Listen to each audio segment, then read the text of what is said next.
This week, we will continue with the Civil War battle for Gibson County seat, Trenton, Tennessee, which had taken place on December 20th, 1862. The driving tour is a project of the Hill-Freeman Camp, number 1472, of the Sons of the Confederate Veterans, with assistance from the Tennessee Department of Tourist Development and the Tennessee Civil War National Heritage Area. While this is a driving tour, there is a huge temptation to walk the distances. We do recommend that you take your car, as there is quite a distance between some of the stops. All aboard the Kentucky Tennessee Living Time Machine as we continue our tour of the Battle of Trenton, Tennessee. Please fasten your seatbelts and keep your arms and legs inside of the vehicle at all times.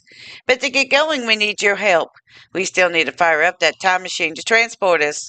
Please help us by clicking on the like, subscribe, and bell notification buttons down below. Not only does this fire up the time machine for our flight back in time, but it convinces the YouTube algorithm that we need a bigger vehicle to reach more people who love history as much as you do. Now, back to our story.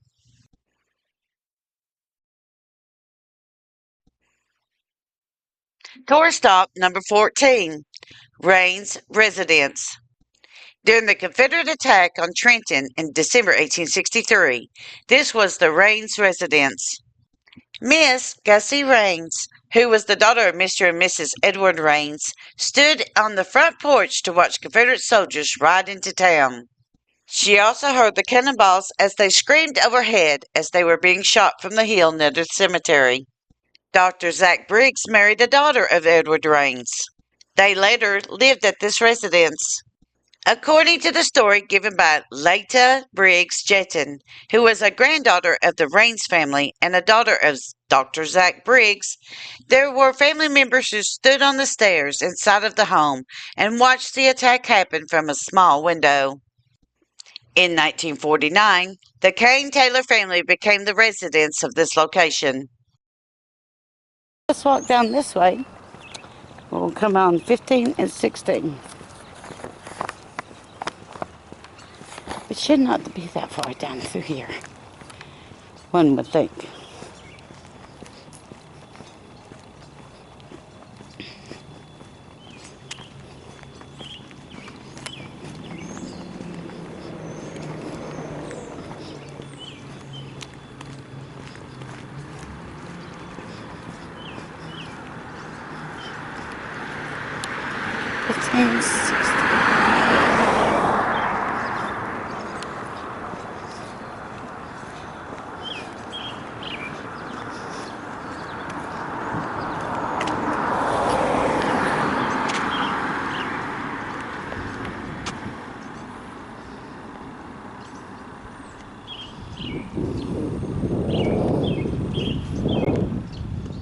Tour stop number 15, Sam Wells.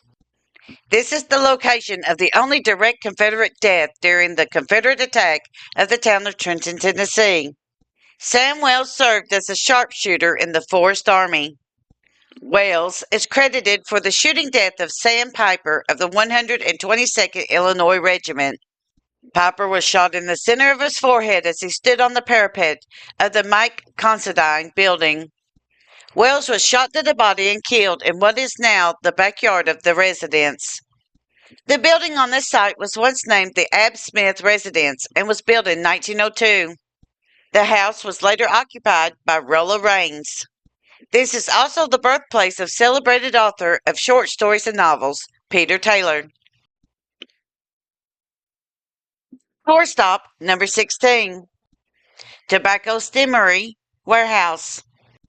At the time of the Confederate attack, this location was Worthington's Tobacco Stimmery Warehouse. It was behind this building that a Confederate soldier opened fire on a Federal soldier on the top of the nearby Mike Considine grocery building. Later, in 1882, this site became the old Jedden Mill building. Considine Grocery. To your left was the location of Considine Grocery Building, operated by Mike Considine. This was one of the buildings that were used by the Federals to place sharpshooters to attack the Confederates as they came down the hill. It was also at this location that a Confederate soldier at the tobacco stimmery and a Federal soldier at the Considine grocery got into a duel. The pair of men stood 100 feet away from each other and fired 10 shots.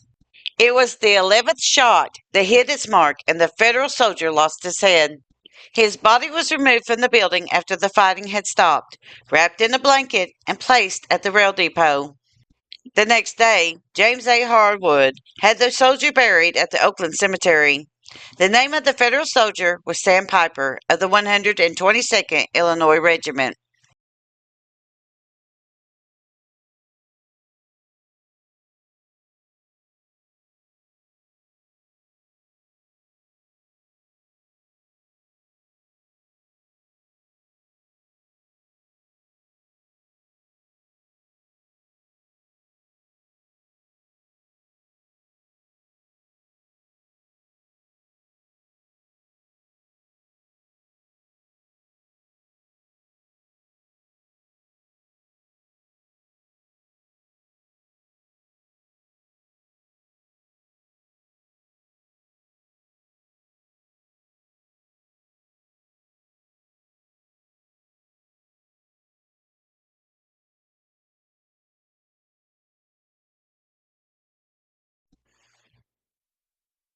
Tour stop number 17, the railroad station. The present station is located either on or near the site of the depot that was destroyed in the Confederate attack in 1862. The current station was built in 1912. Even though Federal sharpshooters were repelling the Confederates from the building locations around town, the Confederates unsuccessfully charged the Federals guarding the depot from the hill behind the station. Forrest then formed his artillery on the hill near the cemetery. On the third volley from the artillery, the Federal troops surrendered.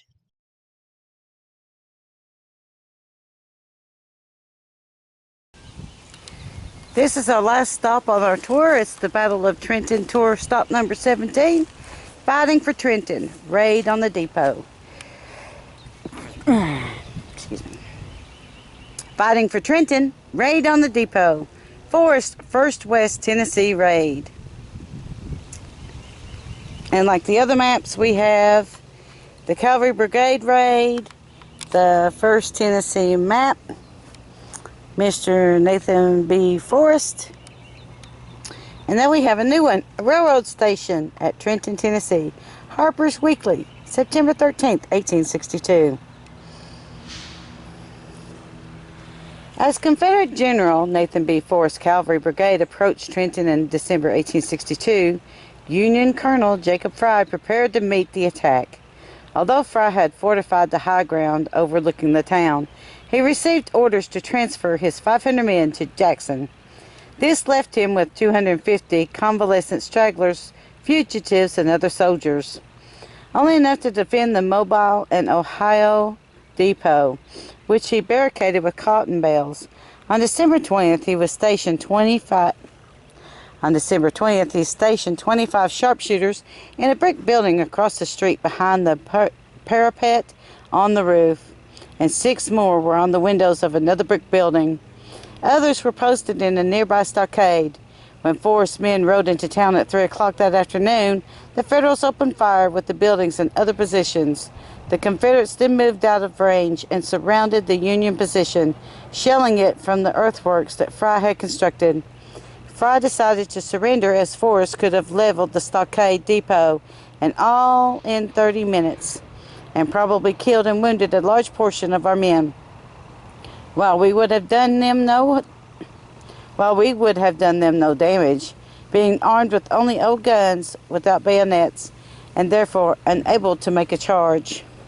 Forrest reported only 2 men killed and 7 wounded. He claimed that the Federals lost 2 killed and 700 prisoners.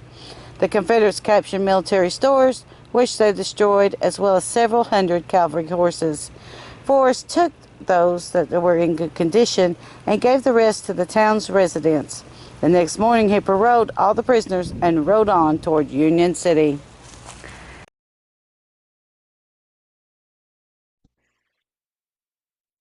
Extra history. Both extras are a direct quote from the Battle of Trenton, Tennessee pamphlet. The first artillery shot. Quote, a large flour mill owned by James A. Hardwood was located just west of the railroad.